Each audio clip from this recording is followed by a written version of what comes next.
Interstitial compounds, ये सारा मैंने करा दिया था, है ना। उससे पहले वाली क्लास में मैंने क्या कराया था बेटा, उससे पहले वाली क्लास में मैंने मेल्टिंग पॉइंट, बॉइलिंग पॉइंट, है ना, metallic ionic radii, enthalpy of atomization, ये सब मैंने करवा दिया था उसमें। आज जो हमें मेन करना है, तुम्हें क्वेश्चन मिल जाएंगे फिजिकल प्रॉपर्टीज पे, आज दे दूंगी क्लास के बाद, ठीक है। और आज तुम्हें टेस्ट का सिलेबस भी मिल जाएगा, ठीक है, तो उसे चेक कर लेना क्या रहेगा तुम्हारा। वैसे तो इलेक्ट्रोकेमिस्ट्री तुम्हारा पूरा आएगा और तुम्हारा नोमेनक्लेचर तक आएगा, नोमेनक्लेचर नहीं आएगा, वर्नर थ्योरी आएगी, और क्या बोलते हैं, स्टार्टिंग की जो मैंने फर्स्ट क्लास ली थी कोऑर्डिनेशन की बेसिक टर्म्स वाली, वहां से क्वेश्चंस आएंगे, ठीक है। ओके, तो अब मेरी बात ध्यान से सुनो। आज जो हमें कर रहा है ना, वो डी ब्लॉक एलिमेंट्स की प्रॉपर्टीज करानी है। मुझे पता है ये बोरिंग है, काफी है ये, आप सोचोगे मैम क्लास शुरू होने से पहले ही बोल रहे हो बोरिंग है, तो कैसे समझ में आएगा। तो मैंने क्या किया, मैंने ट्रिक्स देखी है कि इसको कैसे मैं समझा सकती हूँ तुम्हें इजी वे में, ठीक है। बोर्ड में आएगा तो रटना ही पड़ेगा, क्योंकि उसमें क्या होता है, पूरी रिएक्शन लिखनी होती है। लेकिन मैं ट्रिक में क्या बताऊंगी कि रिएक्टेंट क्या है, प्रोडक्ट क्या बनेगा, जो कि आपके उसमें आते हैं, किसमें, कॉम्पिटिटिव एग्जाम में आते हैं वैसा। क्योंकि कॉम्पिटिटिव एग्जाम में तो ऑप्शंस आते हैं ना कि क्या बनेगा, उसमें हमें पूरी रिएक्शन नहीं लिखनी होती है, और हमें उसी से ही मतलब है ना। तो हम ट्रिक से समझेंगे, जो जो जहाँ पे ट्रिक बनती होगी वहां पे मैं बता दूंगी, और जहाँ पे लर्न करने वाला होगा वहां पे मैं बोलती हुई चलूंगी कि ये लर्न कर लेना, ठीक है। तो सबसे पहले बच्चे, और इसमें बहुत अच्छी अच्छी चीजें भी मिलने वाली हैं तुम्हें, तो फोकस होके सुनना। तो पहले बच्चे हम करेंगे, अच्छा उससे पहले ना 2-3 छोटी छोटी चीजें हैं वो देख लो।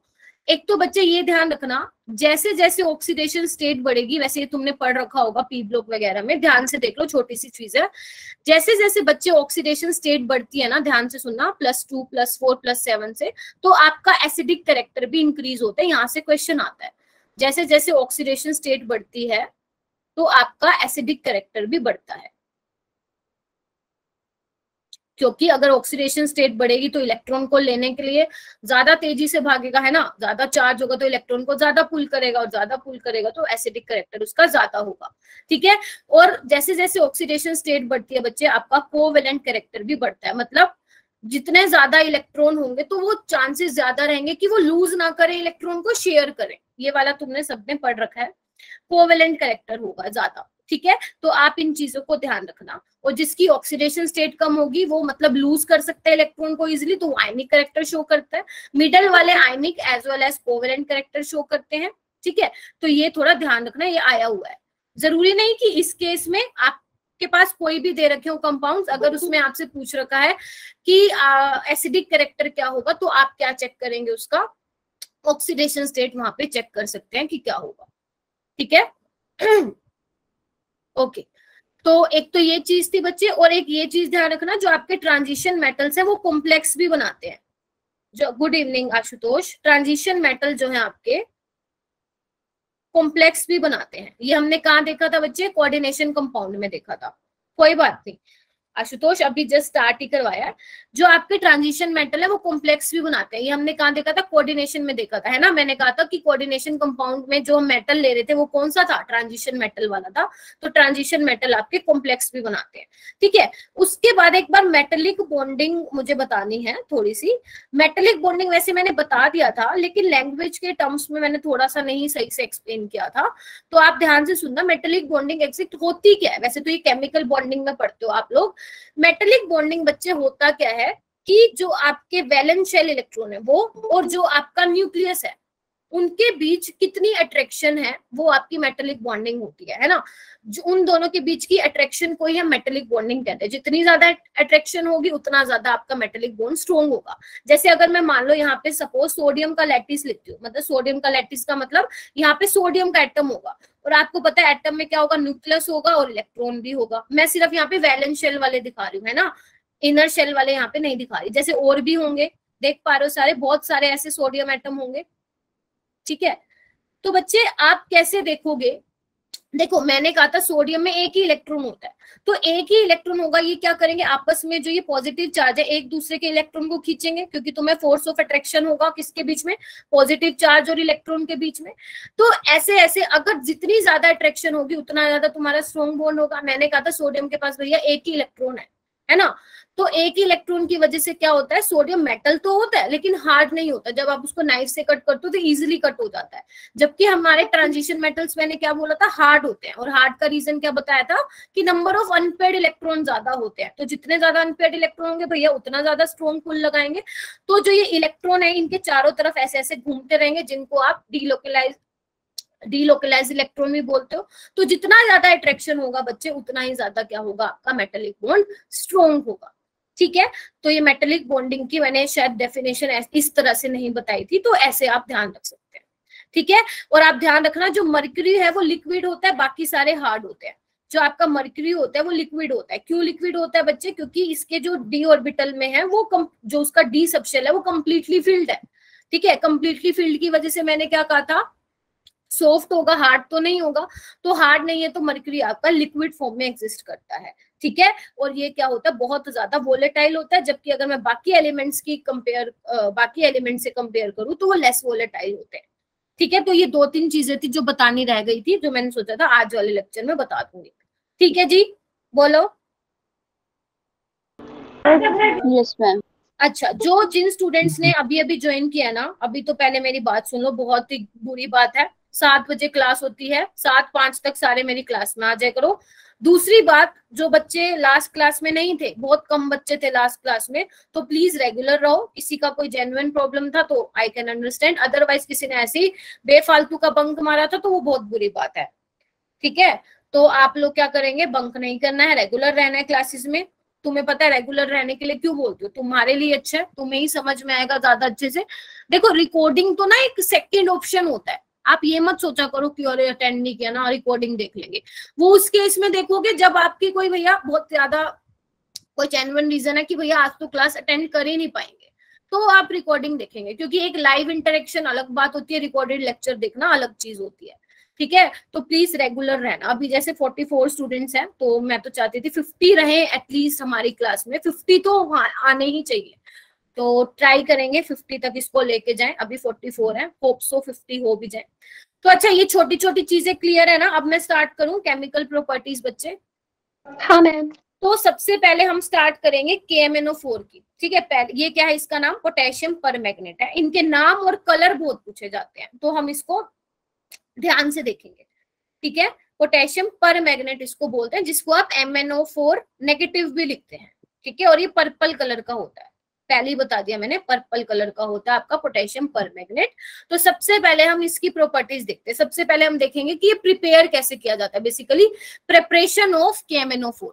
ठीक है, तो ये मैंने यहाँ पे लिखे हुए हैं, है ना, कुछ कुछ मैं आपको लिख के दिखाऊंगी, कुछ कुछ यहाँ पे लिखे हुए हैं।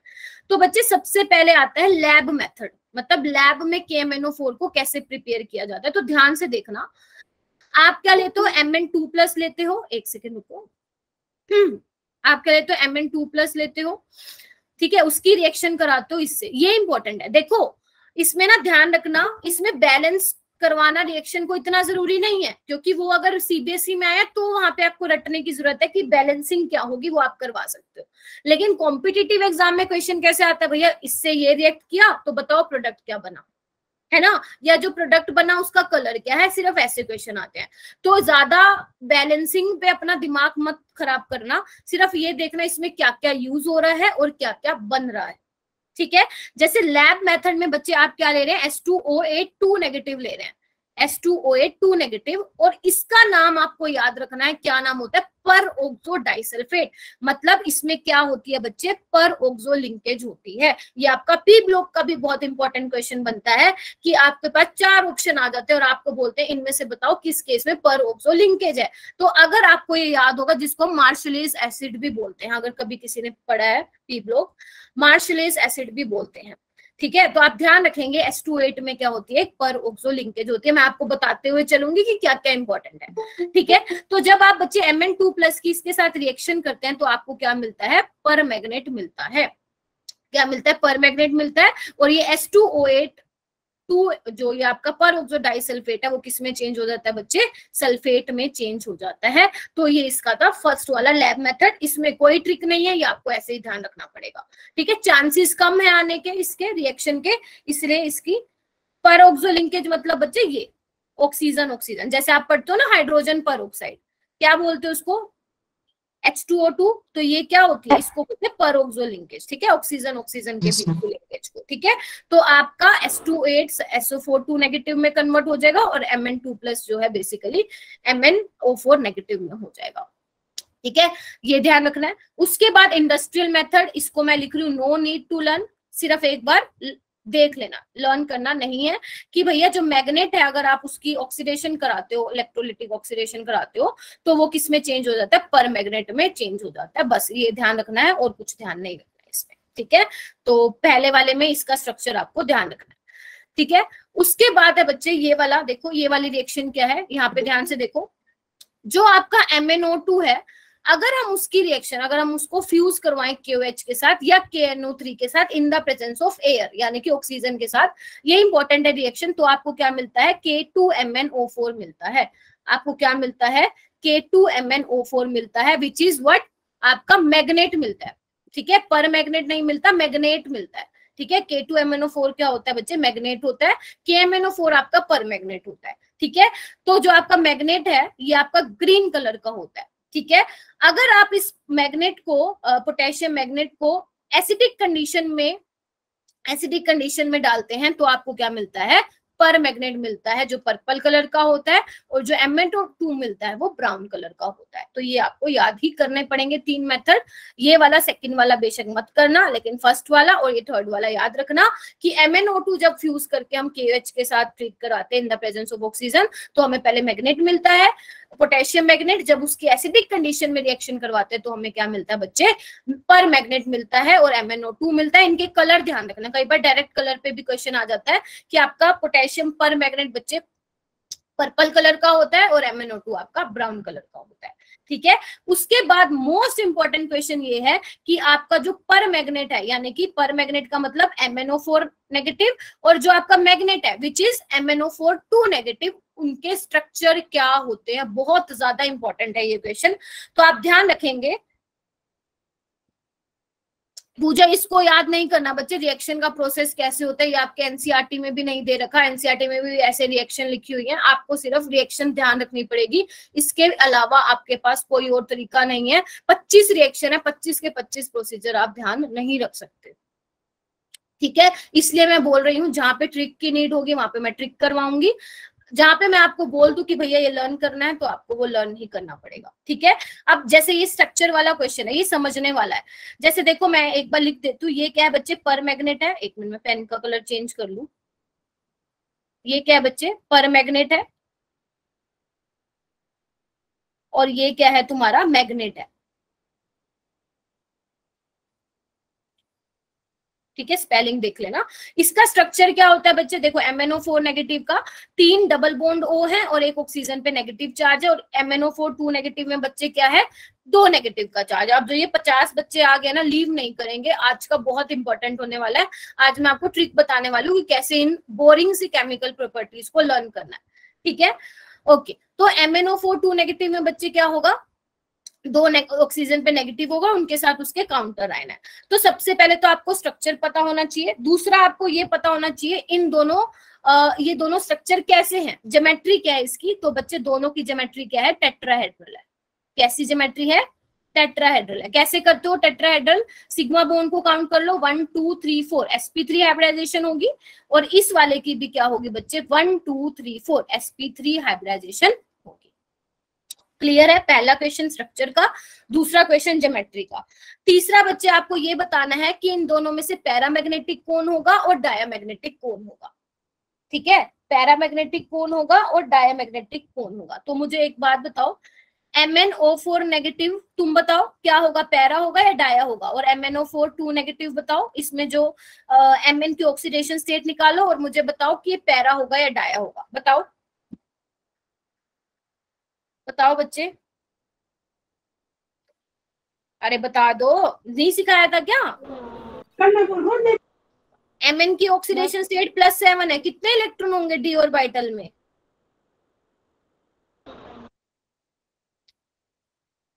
हाय भगवान, चुप करके बैठ गए हो क्या, चुप्पी लगा दी।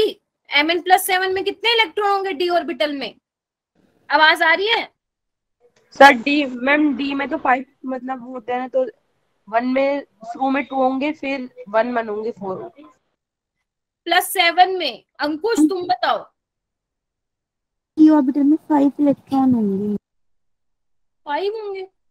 Yes ma'am. Mn+7 में कितने d ऑर्बिटल में इलेक्ट्रॉन होंगे बताओ। +7 ऑक्सीडेशन स्टेट है, +2 नहीं है जो सब सारे के सारे D5 बोल रहे हो तुम लोग। मैम d ऑर्बिटल तो खाली होगी ना। हाँ तुम क्या कर रहे हो, मेरे को इतना गुस्सा आ रहा है। तुम्हें ऑक्सीडेशन स्टेट बता दी, तुम्हें इलेक्ट्रॉनिक कॉन्फ़िगरेशन नहीं आती क्या लिखना? MnO4 नेगेटिव डायमैग्नेटिक है। एक सेकेंड, डायमैग्नेटिक को छोड़ो, पहले इनको ऑक्सीडेशन स्टेट निकालना सीखो। +7 में बच्चे Mn में क्या होता है बेसिकली, देखो ना 4s2 3d5। +7 में क्या होता है, 7 के 7 इलेक्ट्रॉन निकल जाएंगे तो D में तो 0 बचेगा, और अगर D में 0 बचेगा तो भैया कैसा होगा, ये डायमैग्नेटिक होगा। Yes ma'am. हाँ, और Mn+6 में क्या होगा, कितने इलेक्ट्रॉन बचेंगे, D में एक ही इलेक्ट्रॉन बचेगा। दो यहाँ से तो पैरामैग्नेटिक होगा। ये क्या होगा, पैरामैग्नेटिक होगा। Yes ma'am. तीसरा क्वेश्चन, आगे चलो। एक और क्वेश्चन क्या बनता है कि MnO4 नेगेटिव पर्पल कलर का होता है, अभी बताया ना मैंने, पर्पल कलर का होता है। और आपका ये देखो, ये कलर भी वैसे ही बने हुए हैं, ग्रीन कलर का होता है ये। तो अब क्वेश्चन आता है कि पर्पल कलर किस वजह से आता है, कौन बताएगा मुझे? मैंने आपको लास्ट क्लास में बताया था, बताओ ये पर्पल कलर किस वजह से आता है? थप्पड़ चाटा लगाने का मन कर रहा है सबको, लगा नहीं सकती लेकिन। लास्ट क्लास में जो बच्चे थे बताओ पर्पल कलर किस वजह से आता है? पन्ने पलटो अपने, क्या बताया था मैंने? LMCT जब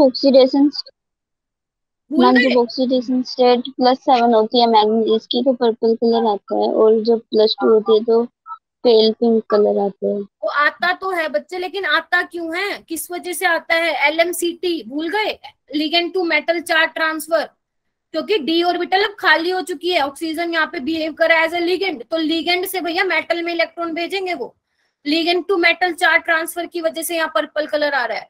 और यहाँ पे ग्रीन कलर क्यों आ रहा है? LMCT की वजह से नहीं आ रहा, यहाँ कलर आ रहा है DT ट्रांजिशन की वजह से। मैंने कहा था अगर एक भी अनपेयर्ड इलेक्ट्रॉन है तो भैया DT ट्रांजिशन की वजह से कलर आता है, समझे? बोलो। Yes ma'am. तो एक क्वेश्चन ये हो गया ज्योमेट्री वाला, ठीक है। ज्योमेट्री क्या होगी, स्ट्रक्चर क्या होगा, दूसरा क्वेश्चन। तीसरा क्वेश्चन डायमैग्नेटिक होगा या पैरामैग्नेटिक होगा। और फोर्थ क्वेश्चन बच्चे कलर किस वजह से आएगा, तो आपको ये ध्यान रखना है भाई, ये मैंने स्टार बना के लिख दिए यहाँ पे, याद रहेगा। आगे चलूं, सबसे इंपॉर्टेंट क्वेश्चन है, और ये एनसीईआरटी में दे रखा है सारा कुछ, बस एनसीईआरटी में ये नहीं दे रखा कि कलर किस वजह से आएगा, तो वो आपको लर्न होना चाहिए, ठीक है। क्योंकि सीबीएसई में तो आएगा नहीं ये वाला, है ना, लेकिन आपके नीट जेई में तो आएगा ही आएगा, नीट में आएगा, ठीक है। तो ध्यान रखना है इस चीज का। आगे चलूं, इतना क्लियर है तो आगे चलूं, बता दो पहले मैम। यहाँ पे मैं अंडरलाइन लगा दूं क्या, अगर तुम्हें कंफ्यूजन हो रही है, थोड़ा गचड़ पचड़ हो गया तो? सही है मैम। मैम पर्पल कलर क्यों आता है, एक बार दोबारा बता दीजिए, आपकी थोड़ा नेटवर्क प्रॉब्लम था मेरी साइड से तो आपकी आवाज नहीं आ रही। तस्लीमा बच्चे, मैंने नेक्स्ट प्रीवियस क्लास में ये बताया था कि कलर दो तरीकों से आता है, एक तो डीडी ट्रांजिशन, एक LMCT।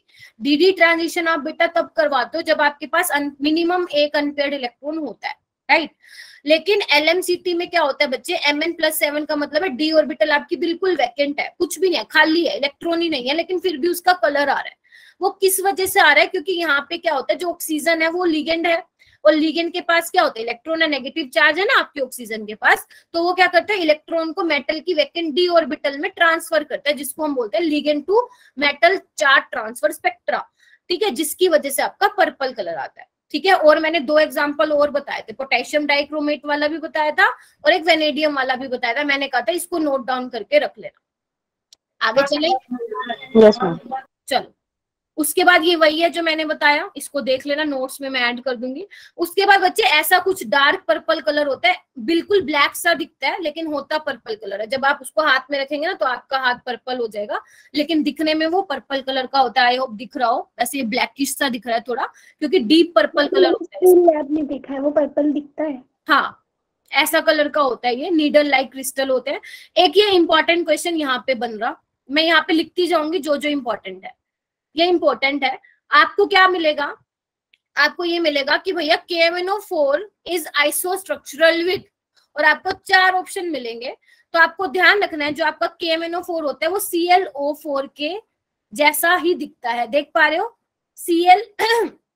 ClO4 में क्या है, 3 डबल बॉन्ड O है और एक ऑक्सीजन पे नेगेटिव है, जबकि Mn में भी सेम है। तो ये दोनों कैसे हैं, टेट्राहेड्रल है और दोनों आइसोस्ट्रक्चरल है। आइसोस्ट्रक्चरल का मतलब क्या होता है बच्चे, सिमिलर स्ट्रक्चर। सेम तो नहीं बोलेंगे क्योंकि यहाँ मैग्नीज है, यहाँ पे Cl है, बाकी आप बोल सकते हैं सिमिलर, सेम भी बोलेंगे तो भी चलेगा, सिमिलर स्ट्रक्चर है, ठीक है। और अगर आपसे कोई पूछ ले कि इसमें कौन कौन से वो कैसी बॉन्डिंग है, तो आप बोल सकते हो डी पाई पी पाई बॉन्डिंग इन्वॉल्व है इसमें, ये भी कई बार पूछ लेते हैं, ठीक है। p ऑर्बिटल ऑक्सीजन का और Mn का d ऑर्बिटल आपस में कंबाइन होते हैं। हाँ, KMnO4 इंडिकेटर की तरह यूज करते हैं आपके वॉल्यूमेट्रिक एनालिसिस में, ठीक है, बहुत यूज होता है। टाइट्रेशन में तो भर भर के यूज होता है ना, पर्पल कलर का आता है कलर, है ना। उसके बाद ये इंपॉर्टेंट है रिएक्शन, यहाँ पे इंपॉर्टेंट मार्क कीजिए। जब आप KMnO4 को हीट करते हैं बच्चे 513 केल्विन पे, और ये NCERT की रिएक्शन है, NCERT की रिएक्शन है। KMnO4 डबल सोल्ट कहां से आ गया भाई, KMnO4 में और कौन सा सोल्ट है बेटा, डबल सोल्ट तो नहीं है तुम्हारा KMnO4, तो इंडिकेटर जरूर बोल सकते हो तुम, ठीक है। हाँ, LMCT होता है ना, ligand to metal charge transfer की वजह से कलर आता है KMnO4 में, ठीक है। नहीं नहीं नहीं नहीं, किसने कहा बेटा कॉम्प्लेक्स में LMCT होता है, मैंने कब बोला, मैंने कब बोला बेटा, मैंने तो ये वाले एग्जांपल बताए थे तुम्हें लास्ट क्लास में। Ligand to metal charge transfer, Pooja कितनी बार बताऊं, मैंने तुम्हें ये वाले एग्जांपल बताए थे बेटा नेक्स्ट पहले वाली क्लास में, भूल गए क्या आशुतोष, मैंने तो बोला ही नहीं कॉम्प्लेक्स में होता है, ठीक है। उसके बाद बच्चे ये रिएक्शन इंपॉर्टेंट है, ठीक है, इसको ध्यान रखना आशुतोष, ठीक है। ये वाली NCERT की रिएक्शन है और पेपर में आई भी हुई है कि जब आप पोटेशियम पर मैग्नेट को 513 केल्विन पे हीट करते हैं तो आपको क्या मिलता है, K2MnO4 ग्रीन कलर का होता है और MnO2 ब्राउन कलर का होता है। ये आप ध्यान रखेंगे, ये रिएक्शन बहुत बार आई हुई है आपके पेपर में, किसमें, कॉम्पिटिटिव में। और ये क्या होता है, green colour, sorry purple colour का होता है, ठीक है। अब बेसिकली हमारी क्या स्टार्ट हो गई है, preparation of chemical properties of KMnO4 start हो गई है, जिसमें से ये पहली प्रॉपर्टी। अभी तक जो करवाया हो गया क्लियर, पहले तो ये बताओ, जल्दी बताओ मुझे, ताकि मैं, ठीक है। स्ट्रक्चर वाला हो गया, सॉरी स्ट्रक्चर वाला बहुत इंपॉर्टेंट है, थोड़ा उस पर ध्यान देना। आगे चलो, आगे अब समझाऊंगी मैं आपको ट्रिक। अब ध्यान से सुनना है यहाँ पे, देखो अभी ना केमिकल रिएक्शन स्टार्ट हो रही है बेटा, पहले मैं लिख लूं फिर ट्रिक बताती हूँ, ठीक है। तुम भी लिखो मेरे साथ साथ, लिखोगे तो ज्यादा अच्छे से लर्न होगी। यहाँ पे है, ध्यान से देखना कैसे बता रही हूँ। तीनों जगह पे क्या लिख दो बच्चे, एक दूसरे के नीचे लिख दो MnO4 नेगेटिव, MnO4 नेगेटिव, लिख दिया। उसके बाद यहाँ पे बनाओ MnO4 2 नेगेटिव, यहाँ पे बनाओ Mn क्या बोलते हैं O2, और यहाँ पे लिखो Mn2 प्लस, ठीक है, ऐसे लिख दो, ठीक है। अगर मैं आपसे पूछूं कि इस वाली रिएक्शन का, जो मैंने फर्स्ट रिएक्शन लिखी है बच्चे, इसका N फैक्टर क्या है, N फैक्टर क्या बताया था बेटा मैंने आपको, इलेक्ट्रोकेमिस्ट्री में कितने नंबर ऑफ इलेक्ट्रॉन इन्वॉल्व हो रहे हैं। तो अगर आप यहाँ पे चेक करोगे तो Mn की ऑक्सीडेशन स्टेट है +7 और यहाँ पे कितनी है बच्चे, +6, तो कितना N फैक्टर होगा, कौन बताएगा, बताओ कितना इलेक्ट्रॉन का एक्सचेंज होगा, 1 होगा, ठीक है। नेक्स्ट वाले में आओ बच्चे, ये किसमें है, +7 में है और ये +4 में, कितना N फैक्टर होगा, 3। यहाँ पे Mn +7 में या +2 में, तो N फैक्टर कितना होगा बच्चे, 5। तो आप, हाँ ठीक है, आपसे ऐसा भी पूछ सकते हैं बच्चे, इक्विवेलेंट वेट बता दो MnO4 नेगेटिव का इस वाली रिएक्शन में। तो कैसे निकालते हैं इक्विवेलेंट वेट, मैंने कैसे बताया था बच्चे, molar mass by N factor. तो आपको इसका मोलर मास निकाल देना है और N फैक्टर बता देना है इस रिएक्शन के लिए, तो आपका वो इक्विवेलेंट वेट भी आ जाएगा।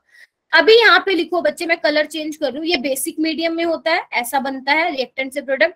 ये आपका न्यूट्रल या आप बोल सकते हो स्लाइटली एल्कलाइन मीडियम में होती है ये वाली रिएक्शन, और जो लास्ट वाली है वो किस में होती है, एसिडिक मीडियम में। अब कहोगे मैम ये क्या बता दिया, लर्न कैसे करेंगे इसको, तो आप इसकी ट्रिक है बच्चे 135 बना, 135 बना, 135 बना, मतलब क्या हुआ, जब n फैक्टर 1 होगा तो बेसिक मीडियम में होगा, 3 होगा तो न्यूट्रल मीडियम में होगा, और 5 होगा तो एसिडिक मीडियम में होगा। कैसे याद रखोगे बच्चे, 135 बना, याद रख लोगे क्या, बोलो बोलो बोलो। Yes ma'am.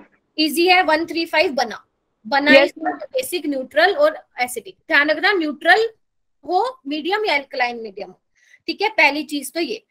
नेक्स्ट आओ यहाँ पे, अभी हम रिएक्शन देखनी है बच्चे, एसिडिक मीडियम में रिएक्शन क्या होगी, ठीक है। KMnO4 भैया एसिडिक मीडियम में भी देखेंगे हम, न्यूट्रल मीडियम में भी देखेंगे। तो बच्चे KMnO4 एसिडिक मीडियम में जो रिएक्शंस है, मैं आपको पहले ट्रिक बता रही हूँ।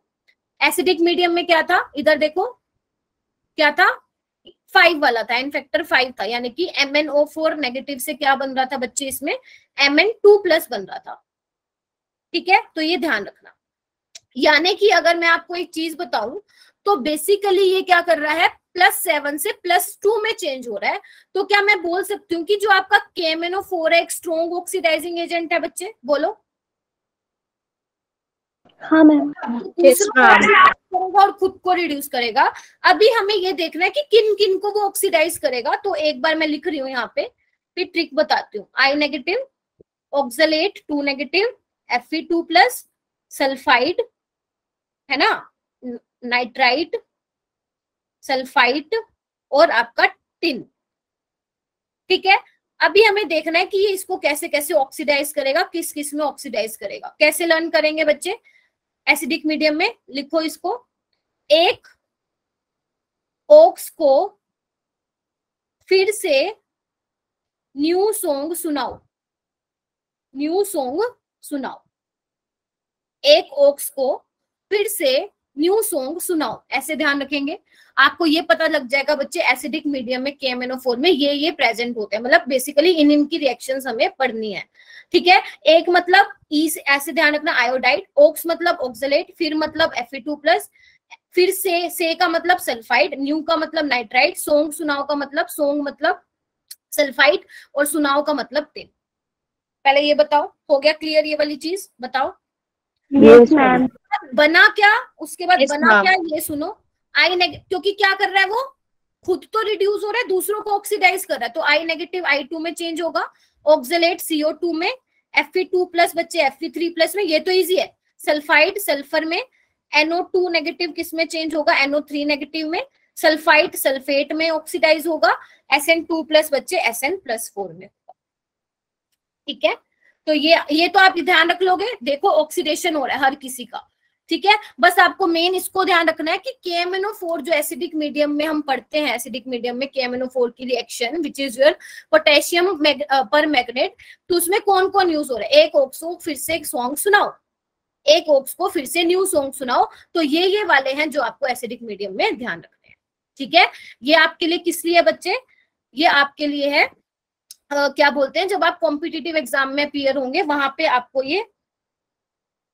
मैम जी आपको ये कैसे पता चला, क्योंकि मुझे ये पता है बच्चे KMnO4 स्ट्रॉन्ग ऑक्सीडाइजिंग एजेंट है, जो दूसरे को ऑक्सीडाइज करेगा और खुद को रिड्यूस। तो बच्चे I नेगेटिव I2 में होगा ना ऑक्सीडाइज, देखो -1 से 0 में चेंज हो रहा है ना, Fe2+ Fe3+ में हो रहा है, SN2+ SN+4 में हो रहा है, ऑक्सीडेशन हो रहा है ना, तो ऐसा, ठीक है। चलो ओके मैम। उसके बाद बच्चे आपको ये ध्यान रखना है, एक मिनट रुको, मैंने यहाँ पे लिखा हुआ था क्या, एक सेकंड दो मुझे, नहीं यहाँ पे नहीं है, एक मिनट दो। एक का ना कलर पूछा हुआ है आपके पेपर में, मुझे चेक करना पड़ेगा, मैंने लिखा तो था कहीं पे, एक मिनट रुको, कहाँ गया वो वाला क्वेश्चन। हाँ ओके, तो वो जैसे Fe2+ वाला मैंने आपको बताया ना, तो ये यहाँ पे एक बार ना ये क्वेश्चन आया हुआ कि Fe2+ का कलर क्या था और Fe3+ का।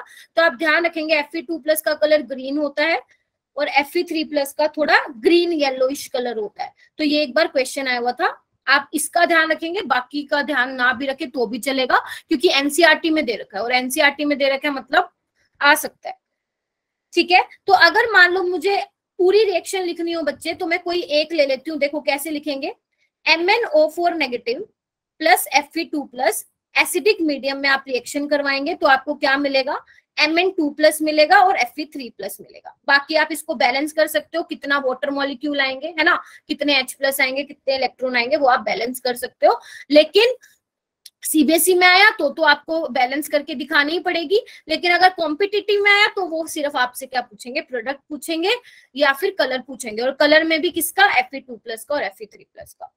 इतना हो गया बच्चे, आगे चलूं। Yes ma'am. तो देखो ये वही है जो मैंने आपको बताई थी ना ट्रिक, 135 बना, वो यही है कि MnO4 किस में चेंज हो रहा है, बिल्कुल ये हो रही है। इसमें कंफ्यूज हो रहे हो तो इसको छोड़ देना, जो मैंने याद करवाया उसको याद करना, 135 बना।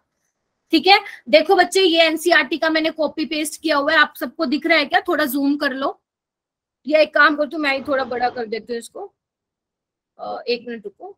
यस मैम क्लियर है। ठीक है, यहाँ पे देखो यही मैंने अभी बताया है।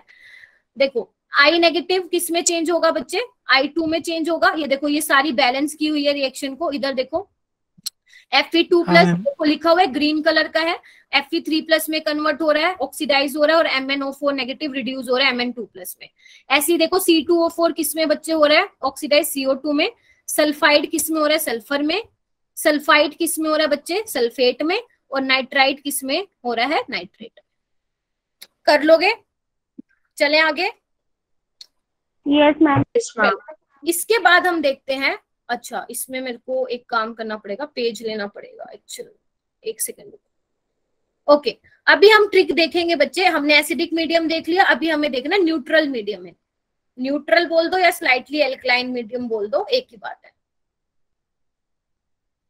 ठीक है, अभी मैं वही लिख रही हूँ, फिर आपको ट्रिक बताऊंगी। इसमें कौन कौन यूज होता है, एक तो MnO4 नेगेटिव, इसमें क्या था, Mn2 प्लस में चेंज हो रहा था, जो मैंने आपको सिखाया था, 135 बना, है ना। अब इसमें देखो एक तो I नेगेटिव होता है यूज, एक होता है थायोसल्फेट और एक होता है Mn2 प्लस। इसको कैसे याद रखोगे, एक थी मनीषा, एक थी मनीषा, एक मतलब आयोडाइड, थी मतलब कैसे याद रखोगे, थायोसल्फाइट है, थायोसल्फेट है, उसको ऐसे याद रखोगे। मनीषा मतलब Mn, याद रहेगा, बोलो, याद रहेगा। Yes ma'am. बच्चे न्यूट्रल मीडियम के लिए, न्यूट्रल मीडियम में यही है ना रिएक्शन। ठीक है, तो आपको क्या करेंगे, I नेगेटिव किस में ऑक्सीडाइज होगा, I2 में, थायोसल्फेट सल्फेट में, और Mn2 प्लस बच्चे होगा Mn2 में। ठीक है, तो ये सबका ऑक्सीडेशन हो गया। ठीक है, कंप्लीट रिएक्शन ऐसे लिखोगे। ये देखो, इसको मैं थोड़ा सा और जूम कर देती हूँ, दिख रहा होगा आई थिंक सबको। तो देखो इसमें क्या हुआ, MnO4 sorry I negative I2 में कन्वर्ट हुआ। एक सेकेंड इसमें गड़बड़ है, एक सेकेंड इसको चेंज करो, एक सेकेंड इसको चेंज करो। आयोडेट में होगा, मैंने ये गलती से वही समझ लिया, आयोडेट में होगा, IO3 नेगेटिव में। देखो इधर इधर होगा। ठीक है, इसमें कन्वर्ट होगा, ये ध्यान रखेंगे। सल्फाइड किस में होगा, थायोसल्फेट सल्फेट में, और आपका जो ये आपका क्या बोलते हैं इसको, Mn2 प्लस होगा आपका MnO2 में। ठीक है, सीबीएसई फिर बोल रही हूँ, सीबीएसई में आया तो आपको ये बैलेंस करके दिखानी पड़ेगी, अदरवाइज कॉम्पिटिटिव में आप सिर्फ ये ट्रिक ध्यान रखेंगे जो मैंने बोला। ठीक है, इसमें एक तो इसमें बताई एसिडिक मीडियम में एक ऑक्सो, फिर से सॉन्ग सुनाओ,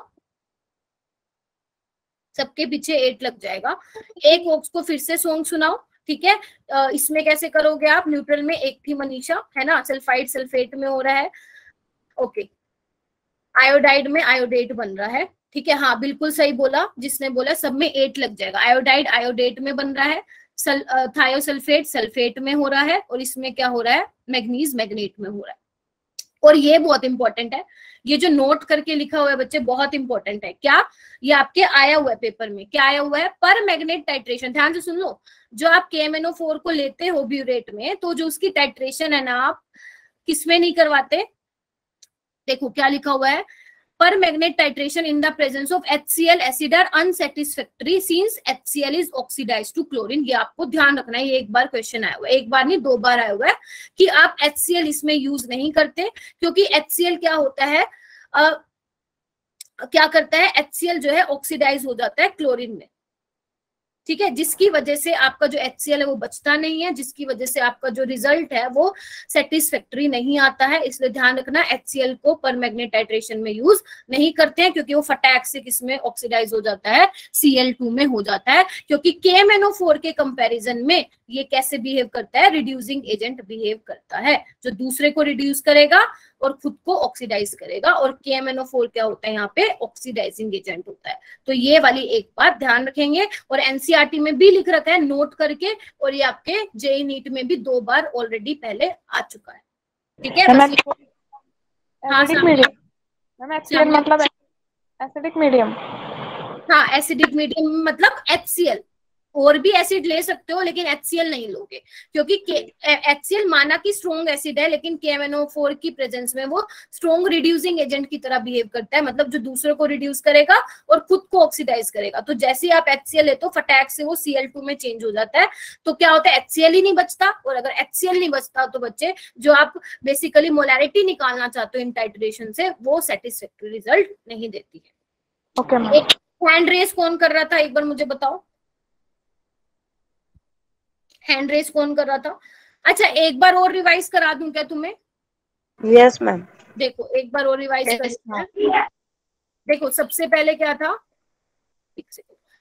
सबसे पहले था तुम्हारा लैब मेथड था, ठीक है, जो कि इतना खास इंपॉर्टेंट नहीं था। बस ध्यान रखना कि जो आपका परऑक्सो डाइसल्फेट है वो सल्फेट में चेंज हो जाता है, और ये ध्यान रखना कि परऑक्सो डाइसल्फेट में ऑक्सीजन ऑक्सीजन की लिंकेज होती है, बेसिकली परऑक्सो लिंकेज होती है। इसको याद रखोगे तो ठीक है, वरना कोई दिक्कत नहीं है। हाँ, इसको ध्यान रखना पड़ेगा, जब आपका MnO2 अगर आप मैग्नीज ऑक्साइड KOH या KNO3 के साथ ट्रीट करवाते हो इन द प्रेजेंस ऑफ ऑक्सीजन, तो आपको पहले मैग्नेट मिलता है which is your K2NO potassium magnet which is your K2MnO4, जो कि ग्रीन कलर का होता है। फिर जब आप उसको एसिडिक या न्यूट्रल मीडियम में रिएक्ट करवाते हो तो वो पर्पल कलर का मिलता है, साथ ही साथ MnO2 की ब्राउन फ्यूम्स भी निकलती हैं। ठीक है, ये ध्यान रखना है।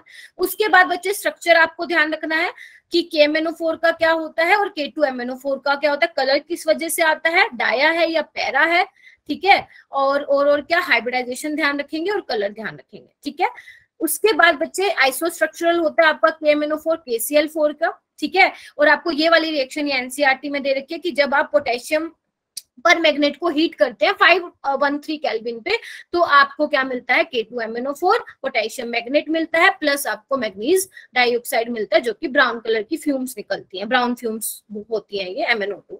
ठीक है, उसके बाद ये केमिकल रिएक्शन हमने स्टार्ट की थी, जिसमें हमने देखा 135 बना।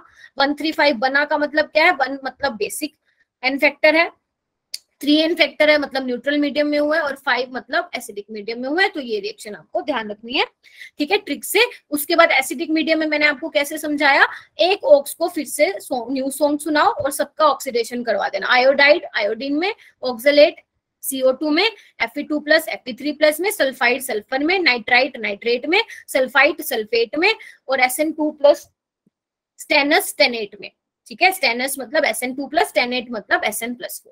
ठीक है, उसके बाद ये वही है जो मैंने बताया था, ये एनसीईआरटी की रिएक्शन है। न्यूट्रल अल्काइन मीडियम में कैसे याद रखोगे, एक थी मनीषा, थी मतलब थायोसल्फेट, एक मतलब आयोडाइड, मनीषा मतलब Mn2+। ठीक है, आयोडाइड से आयोडेट बनेगा, थायोसल्फेट से सल्फेट बनेगा, और Mn2+ से MnO2 बनेगा। क्लियर होगी सारी चीजें? इसके बाद हम प्रॉपर्टीज करेंगे, लेंथेनॉल्स हम नेक्स्ट क्लास में कर लेंगे, कोई बड़ी बात नहीं है, क्योंकि अभी ये आता समझना जरूरी है, क्योंकि यहाँ से क्वेश्चंस आते हैं, बहुत इंपॉर्टेंट है। ठीक है, तो अभी हम देखते हैं पोटेशियम डाइक्रोमेट। तो देख लो बच्चे, कलर देख लो, इस सुंदर सा ऐसे क्रिस्टल से होते हैं ये, है ना, सुंदर सा ऑरेंज कलर होता है इसका, रेड ऑरेंज कलर होता है, आपने लैब में देखा भी होगा। इसको भी हम टाइट्रेशंस में यूज करते हैं। ठीक है, ज्यादातर हम KMnO4 को यूज करते हैं, लेकिन पोटेशियम डाइक्रोमेट को भी हम एज अ क्या बोलते हैं एजेंट यूज करते हैं वॉल्यूमेट्रिकल एनालिसिस में। ठीक है, एक बार कलर देख लो और स्ट्रक्चर देख लो कैसा है। और क्रोमाइट और ये होता है पत्थर की तरह, आपको ये दिख रहा है ना, पत्थर टाइप सा, ये क्रोमाइट और होता है। ठीक है, चलो इसकी रिएक्शन करते हैं बच्चे। फर्स्ट रिएक्शन है, इसकी मैं लिखूंगी, इसकी मैं इसलिए कॉपी पेस्ट नहीं करके है क्योंकि वो बहुत ज्यादा देखने में भयानक है, तो हम लोग क्या करेंगे, लिखेंगे। तो आप लिखो, मेरे को भी देख के लिखना पड़ रहा है, मुझे भी याद नहीं है, टेंशन मत लो।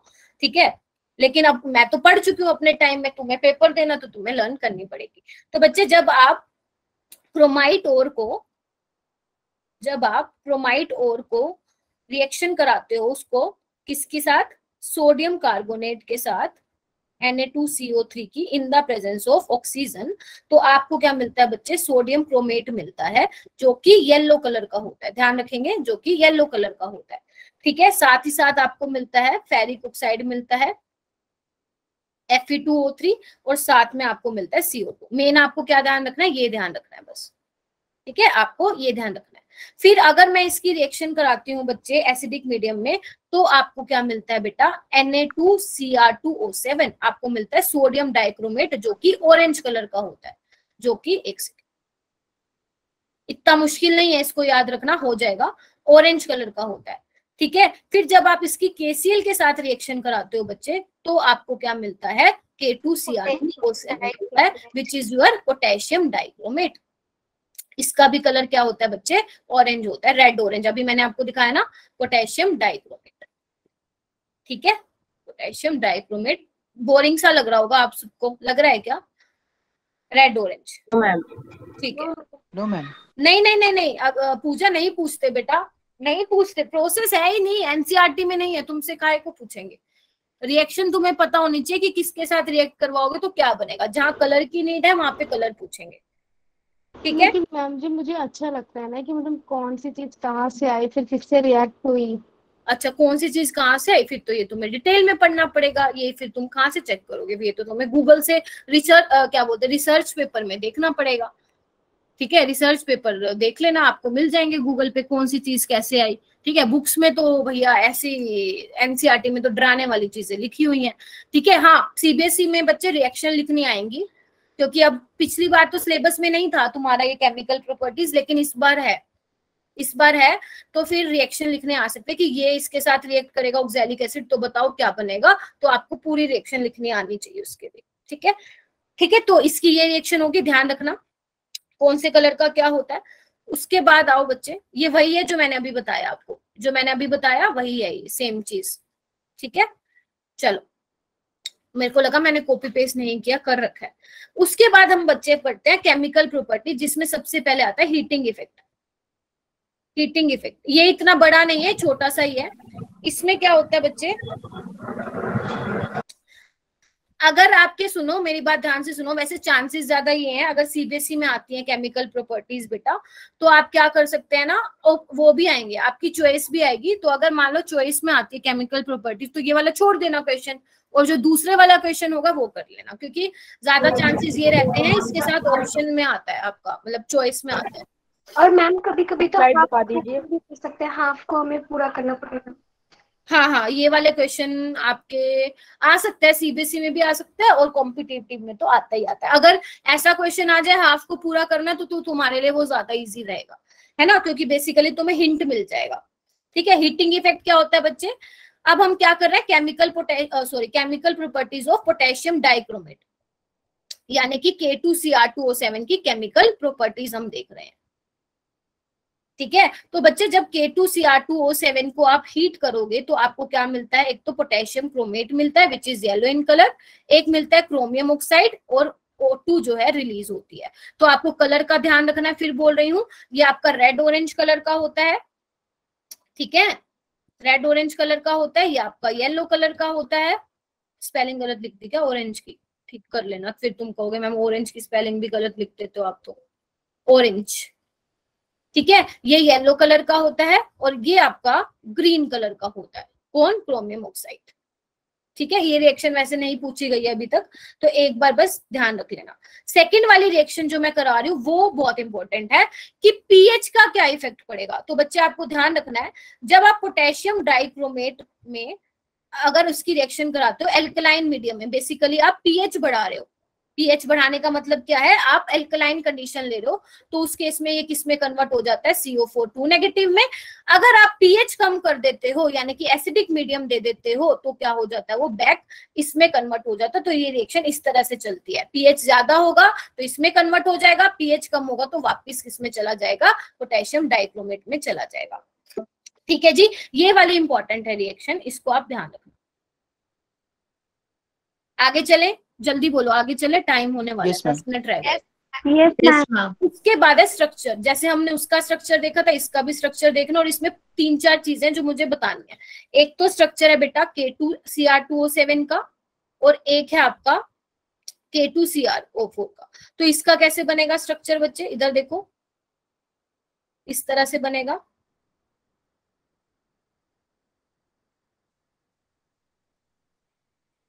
सेवन हो गए क्या ऑक्सीजन, 1 2 3 4 5 6 7, हाँ हो गए हैं। ठीक है, अगर मैं इसको ऐसे लिख दूं 2 नेगेटिव, तो ये इस तरह से इसका स्ट्रक्चर रहेगा। ठीक है, इसका क्या होगा, इसका ये रहेगा। ठीक है, और पोटेशियम इसके साथ काउंटर आयन। पहला तो ये हो गया। दूसरा बच्चे क्या आएगा क्वेश्चन इसका, पहला स्ट्रक्चर हो गया।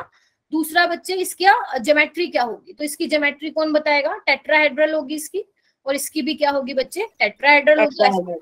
हाइब्रिडाइजेशन होगी sp3, और इसकी भी sp3 होगी। ठीक है, थर्ड क्वेश्चन आता है बच्चे इसमें, कलर किस वजह से आएगा, तो बच्चे इसमें कलर किस वजह से आएगा, दोनों में +6+6 है, +6+6 है। किस वजह से आएगा, ये LMCT की वजह से कलर आएगा, लिगेंड टू मेटल। ये मैंने आपको लास्ट क्लास में ऑलरेडी बता दिया था। ठीक है जी, दोनों ही क्या होंगे, डायामैग्नेटिक होंगे, लिख लो, डायामैग्नेटिक होंगे। ठीक है, उसके बाद ना एक इंपॉर्टेंट क्वेश्चन ये आता है, इसमें ध्यान से सुनना। एक तो आप ये ध्यान रखोगे कि जो CrO-Cr के बीच में जो ये एंगल है ना, वो 126 डिग्री का होता है। मतलब कभी आया नहीं हुआ ये क्वेश्चन, लेकिन आपको आना चाहिए। ठीक है, उसके बाद बच्चे एक इंपॉर्टेंट क्वेश्चन है, यहाँ पे ये बनता है, ध्यान से देखना, मैं बना रही हूँ। ये आपका X है, ये आपका ध्यान रखना, ये X है, एक कलर चेंज करती हूँ, ये आपका X है और ये आपका Y है। मतलब CrO नेगेटिव की जो बॉन्ड लेंथ है उसको मैंने X बोला है, और जो CrO वाली है उसको मैंने Y बोला है। ऐसे इसमें क्या बोला है, इसको X बोला है, और इसको क्या बोला है, यहाँ पे लिख लो Y बोला है।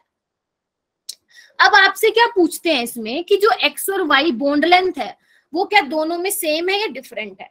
क्वेश्चन समझ में आया क्या बोल रही हूँ, कि X और Y जो बॉन्ड लेंथ है वो सेम है डिफरेंट है। तो बच्चे अगर मैं बात करूं इस वाले केस की जिसमें ये पोटेशियम क्रोमेट है, तो इसमें तो क्या होता है, जो X और Y होता है वो इक्वल होता है। क्यों, क्योंकि इसमें क्या होता है, रेजोनेंस होता है। रेजोनेंस की वजह से क्या होता है, आपकी बॉन्ड लेंथ इक्विवेलेंट होती है, इसलिए आप इसमें बोल सकते हो XY इक्वल है। ठीक है, समझ रहे हो इस चीज को बच्चे, बोलो पहले।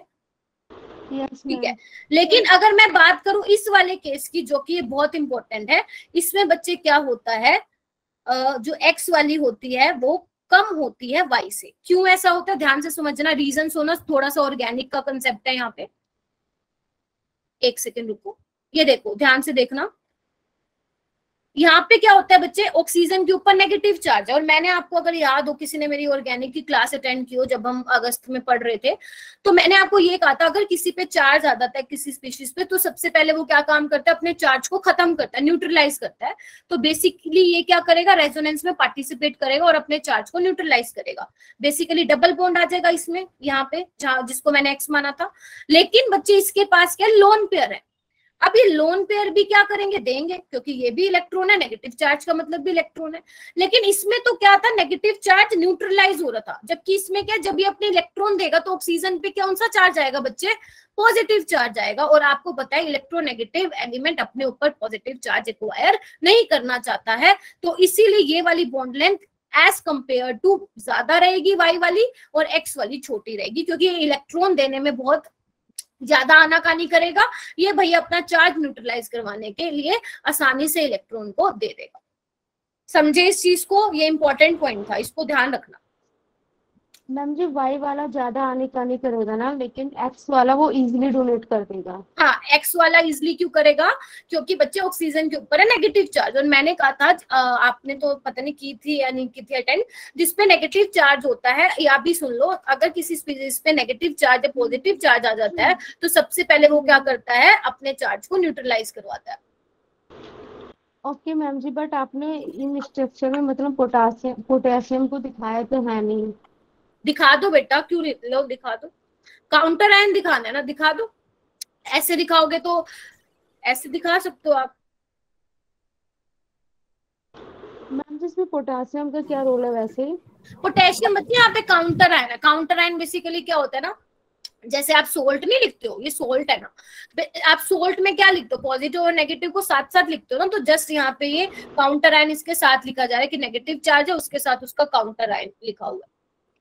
ओके मैम ठीक है, लेकिन मैंने क्या बोला, यहाँ पे आप ये मत लगाओ, ताकि फिर ये जो बॉन्ड लेंथ वाला कंसेप्ट है ना, तुम ये बोलोगे मैम आपने तो काउंटर आयन लगा दिया, ओवरऑल जो ये कंपाउंड है वो न्यूट्रल हो गया, इसलिए आप इसको ऐसे समझेंगे, आपके पेपर में भी ऐसे ही आएगा। मैम एक बार लास्ट स्लाइड दिखा दीजिए। दिखाती हूँ बेटा, एक सेकेंड। यहाँ पे क्या था, 2 नेगेटिव था, ये लो। इसके बाद हमारी 2 रिएक्शन और रह गए हैं बच्चे, फिर हम इसको खत्म करेंगे। मुझे लगा था ये 20 मिनट्स में हो जाएगा, लेकिन इसने तो बहुत टाइम ले लिया भाई। चलो आगे चलते हैं बच्चे। नेक्स्ट रिएक्शन है कि जो आपका पोटेशियम है K2Cr2O7 पोटेशियम डाइक्रोमेट, वो क्या है, एक्ट करता है बच्चे एज एन ऑक्सीडाइजिंग एजेंट। किसमें करता है, सिर्फ एसिडिक मीडियम में। तो इसमें ये खासियत है कि इसमें सिर्फ हमें एसिडिक मीडियम वाली ही रिएक्शन देखनी है, इसमें हमें एसिडिक मीडियम वाली ही रिएक्शन देखनी है। ठीक है, तो सबसे पहले हम ट्रिक देखेंगे बच्चे। देखो कैसे होता है ये, देखो Cr2O7 2 नेगेटिव, एसिडिक कंडीशन में जब आप लेते हैं तो आपको मिलता है 2Cr3+, है ना, देख पा रहे हो ना, इसने अपना रिडक्शन करवा दिया, +6 से +3 में चेंज हो गया, और दूसरे का क्या करवाएगा ये, ऑक्सीडेशन। तो इसमें कैसे ध्यान रखोगे बच्चे, Fe2+, I negative, S2 negative और SN2+। कैसे याद रखोगे इसको बच्चे, फिर एक सॉन्ग सुनाओ, सिंपल है अब तो, फिर एक सॉन्ग सुनाओ। तो Fe2+ किस में चेंज हो जाएगा, Fe3+ में, I नेगेटिव किस में हो जाएगा, I2 में, सल्फाइड सल्फर में, और SN2+ SN4+। हाँ, इसमें ऑक्स नहीं है बेटा, तभी तो ट्रिक बताई ना, तभी तो ट्रिक बताई, इसमें ऑक्सलेट नहीं है, इसमें आप ये ध्यान रखेंगे, Fe2+ है, I नेगेटिव है, S2 नेगेटिव है और SN2+ है।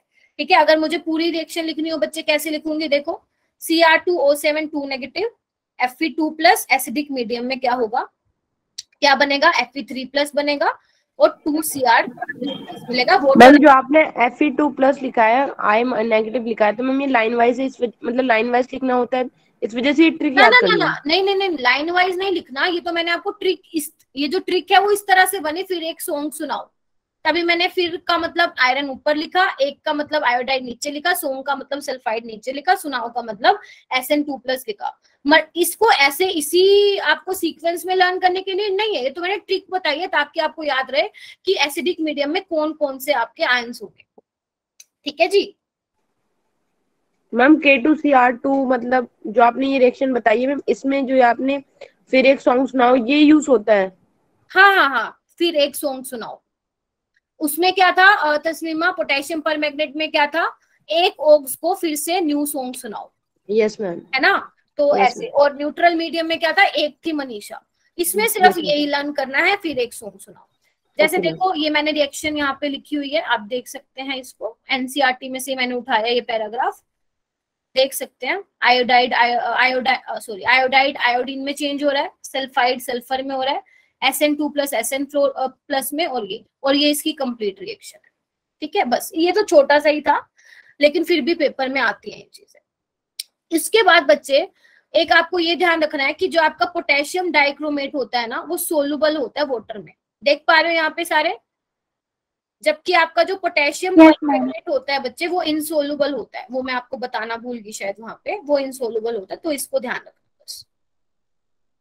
ठीक है, उसके बाद ना एक रिएक्शन होती है जो आपके सीबीएसई में तो नहीं आएगी, क्योंकि एनसीईआरटी में नहीं है और वैसे भी नहीं आती, लेकिन आपके कॉम्पिटिटिव एग्जाम में एक टेस्ट होता है जो आता है क्रोमाइल क्लोराइड टेस्ट, पता नहीं सुना नहीं होगा आई थिंक आपने, क्रोमाइल क्लोराइड टेस्ट। ठीक है, इसकी रिएक्शन क्या होती है बच्चे, ध्यान से देखना। इसमें आप क्या लेते हो, कोई भी आयनिक क्लोराइड लेते हो, सॉलिड आयनिक क्लोराइड लेते हो, ठीक है, उसकी रिएक्शन करवाते हो बच्चे आप सॉलिड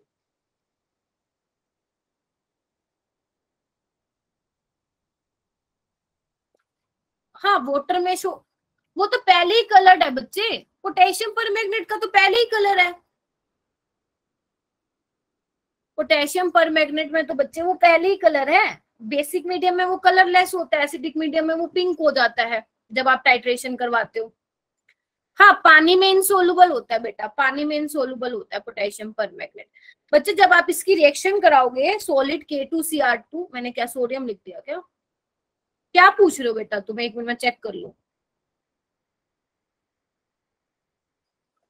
हाँ हाँ, तो मैंने कब मना किया बेटा? कलर शो करता है, लेकिन जो उसके क्या बोलते हैं उसको, अगर आप प्योर KMnO4 देखोगे ना, जो कि नीडल लाइक स्ट्रक्चर होता है जिनका, तो वो कुछ ना कुछ, मैं ये नहीं बोल रही कि मतलब बिल्कुल ही इनसोल्युबल हो जाता है, पार्शियली सोल्युबल होता है। अगर आपको कंफ्यूजन हो रही है तो यहाँ पे लिख लो, पार्शियली सोल्युबल होता है, थोड़ा सा रह जाता है, बिल्कुल डिसोल्व नहीं होता है।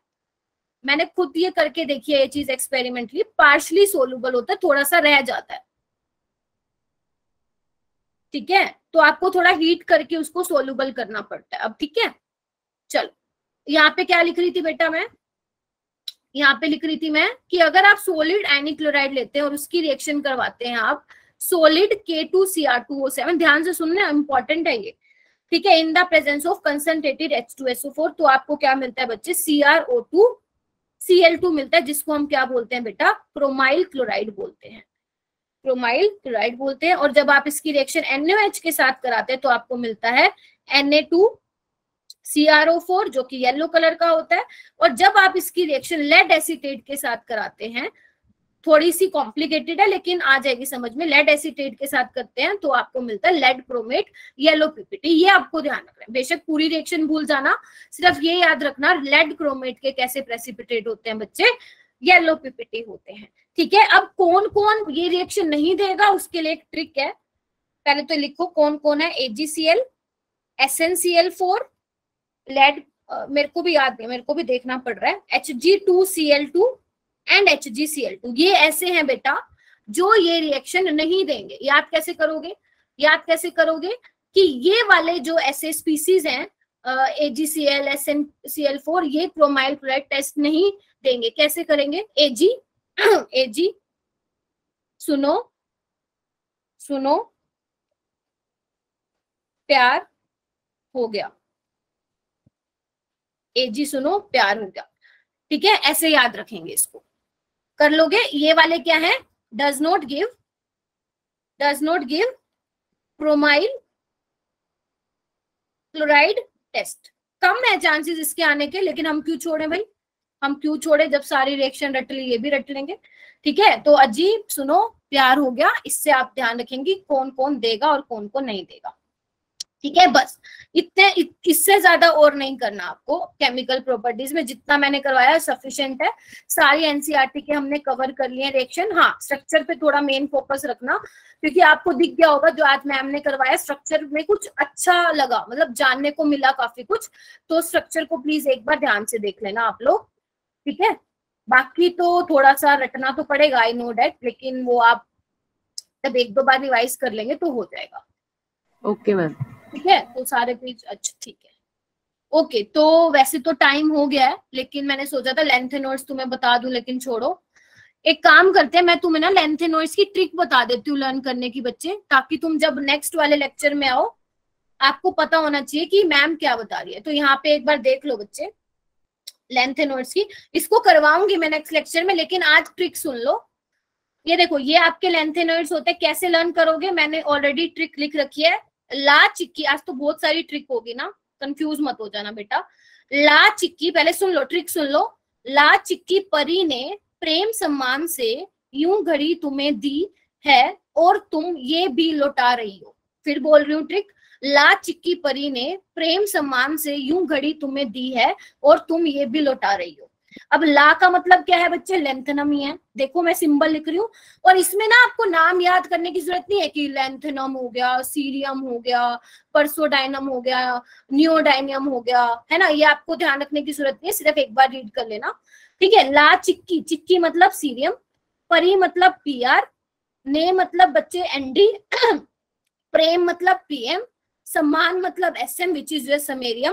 ठीक है, सम्मान से, यू मतलब बच्चे यूरोपियम, घड़ी मतलब गैडोलिनियम, तुम्हें मतलब बस ये ध्यान रखना TB होता है, यहाँ पे कंफ्यूज हो सकते हो, तुम्हें TB है यहाँ पे, दी है मतलब डिस्प्रोसियम है, और तुम यानी कि अरबियम, तुम मतलब क्या है इसका नाम? थूलियम, ये भी मतलब यटरबियम, लुटा रही हो मतलब लुटेटियम। फिर से बोलूं क्या? ला चिक्की परी ने प्रेम सम्मान से एक साथ याद करोगे, यूं घड़ी तुम्हें दी है और तुम है मतलब होल्मियम। ठीक है, जिसके पास ट्रिक है इजी वो उसी से करेगा, मेरी वाली फॉलो नहीं करेगा, लेकिन अगर जिसको नहीं आती है तो वो ये वाली करेगा। मैंने इस ट्रिक से लर्न करे हुए, मुझे इस ट्रिक से सिखाया था टीचर ने, तो मैं आपको भी ये सिखा रही हूँ। ठीक है मैम, आपके पास पीरियोडिक टेबल की मतलब ट्रिक है? बच्चे, वो मैं बता सकती हूँ, मैंने कहीं पे लिख नहीं रखी, अलग से नहीं लिख रखी। मैम आप बता दीजिए एक बार। ओके, अभी चलो बताती हूँ, थोड़ा टाइम है तो पहले एक बार ये फिर सुन लो। ला चिक्की परी ने प्रेम सम्मान से यूं घड़ी तुम्हें दी है। हाँ जी मैम, स्लाइड्स में लिख सकते हो ताकि रिवीजन करते टाइम याद रहे हमें। कौन सी स्लाइड पे बेटा? जो हमारे नोट्स है। अच्छा, ये तो वैसे बच्चे मैं उसमें लिखने वाली थी, क्या नाम है, क्योंकि ये नेक्स्ट टॉपिक चलेगा ना। चलो मैं इसको देख तो मैम ऐड इसमें कर लेंगे। या एक काम करो, इसका स्क्रीनशॉट ले लो सारे, एक काम करो यस मैम। स्क्रीनशॉट ले लो, क्योंकि फिर ना वो कॉपी पेस्ट करने में थोड़ा गड़बड़ हो जाएगी, पता नहीं होगा भी क्योंकि ना ओपन बोर्ड में कॉपी पेस्ट नहीं होता है। ठीक है, तो ठीक है मतलब होल्मियम है यहाँ पे, आप ऐसे ध्यान रखेंगे। आई थिंक जिसको नहीं आती है उसके लिए इजी रहा होगा, और जिसको आती है ऑलरेडी वो अपनी ट्रिक से कर सकता है कि उन्होंने क्या निमोनिक्स याद कर रखी है। मैंने ऐसे कर रखी है और तुम भी ऐसे ही करोगे, क्योंकि इंपॉर्टेंट है, इलेक्ट्रॉनिक कॉन्फ़िगरेशन आती है। ठीक है बच्चे? Okay ma'am. पूरी पीरियोडिक टेबल बच्चे मैं ट्राई करती हूँ समझाने की बेटा, मैं फटाफट से बोलूंगी, क्योंकि अगर मैं लिखूंगी ना तो आधा घंटा चला जाएगा। ग्रुप 1 का बच्चे आप ऐसे लर्न कर सकते हो, हलीना ने की रब से फरियाद। ठीक है, ये आपको गूगल पे भी मिल जाएगी, टेंशन मत लो। ग्रुप 2 को आप ऐसे लर्न कर सकते हो, बेटा मांगे कार सेंट्रो बाप राजी, है ना। ग्रुप 2 ये रहेगा। ग्रुप 13 को आप याद कर सकते हो बच्चे, बैंगन आलू गाजर इन थैला। ग्रुप 14 को आप याद कर सकते हो, काशी गए शिव पार्वती। ग्रुप 15 को आप ऐसे याद रख सकते हो, न्यूज़पेपर असा सब भी, असा मतलब पंजाबी वर्ड है, न्यूज़पेपर असा सब भी पढ़ते हैं, बेसिकली ऐसा रहता है। ग्रुप 16 में ओ सर सीधा प्रॉब्लम। ठीक है, ग्रुप 17 के लिए कोई ट्रिक नहीं है, ग्रुप 18 के लिए कोई ट्रिक नहीं है, ऐसे ही लर्न हो जाता है। Fluorine chlorine bromine iodine helium neon argon krypton xenon, ये ऐसे ही लर्न हो जाता है।